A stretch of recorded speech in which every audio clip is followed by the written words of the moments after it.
আসসালামু আলাইকুম। দেখেন এখানে কি প্রাইমারি জব ম্যাথের কথা বলা হয়েছে। চিনির মূল্য 20% কমে গেল, কিন্তু চিনির মূল্যর ব্যবহার 20% বেড়ে গেল। মানে চিনির যে দামটা সেটা 20% কমে গিয়েছে, আর দাম কমে যাওয়ার কারণে আমাদের চিনি ব্যবহার 20% বেড়ে গিয়েছে। এতে চিনি বাবদ ব্যয় শতকরা কত বাড়লো বা কমলো। দেখেন আজকে আমি খুব ইম্পর্টেন্ট একটি নিয়ম শিখাচ্ছি। এই নিয়মটা 5 থেকে 7 সেকেন্ডের মধ্যে পরীক্ষা হলে এই এত বড় একটা ম্যাথ আপনারা সহজেই করতে পারবেন। তো মনোযোগ দিয়ে ভিডিওটি দেখেন।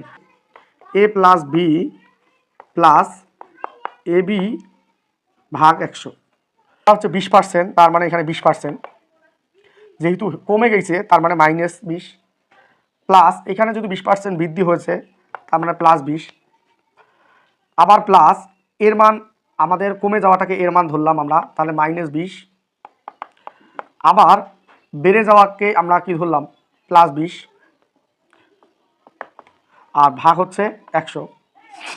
এই যে +20 -20 তো কাটা যাচ্ছে, আপনারা সকলেই বুঝতে পারছেন।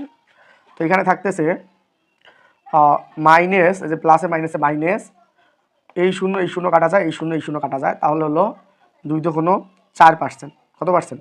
আর যেহেতু -4% আসছে, তার মানে আমাদের এখানে চিনি বাবদ ব্যয় শতকরা কমছে, 4% কমছে।